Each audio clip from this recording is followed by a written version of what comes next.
दोस्तों, शाम को 6 से 9 बजे के बीच में जीवन ऊर्जा नकारात्मक हो जाती है, क्योंकि नेचुरली जो ब्रह्मांड के आसपास की फ्रीक्वेंसी है उसमें भी बहुत सारी घटनाएं होती है जो कि तुम्हारे ऊपर नकारात्मकता लाती है। अचानक ही तुम्हारा मूड स्विंग होता है, अचानक तुम्हें कुछ भी अच्छा नहीं लगता है। जिन्हें तुम्हें प्रेम करते हो उनके प्रति नकारात्मकता आती है, ऑफिस के लोगों के प्रति, परिवार के, खुद के प्रति, कुछ भी।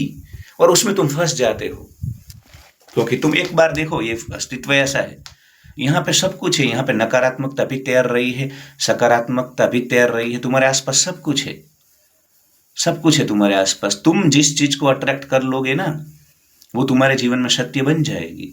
तो 6 से 9 के बीच तुम्हें जागरूक रहना है। तुम्हें किसी भी प्रकार की नकारात्मकता को अपने ऊपर हावी नहीं होने देना है।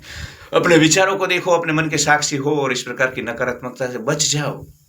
6 से 9 शाम को 10-15 मिनट ध्यान कर लो यार।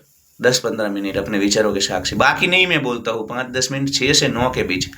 क्योंकि कुछ तो मैं उसमें बोलूंगा आपको, मेंबरशिप वीडियो में, फ्रेंड्स लेवल पे पूरा वीडियो बनाऊंगा डेडिकेटेड, क्या क्या होता है। पर बस समझदार को इशारा काफी है। यहाँ धर्मशाला में मैं तुम्हें इतना बोल देता हूँ, बाकी किले में बोलूंगा। धर्मशाला में इतना बोलता हूँ कि अपना दिमाग मत चलाओ। 6 से 9 के दौरान थोड़े जागरूक रहो, अवेयर रखो। नेगेटिविटी को अपने ऊपर हावी ना होने दो, वरना फिर बहुत सारी नकारात्मक चीजें तुम अट्रैक्ट कर लोगे।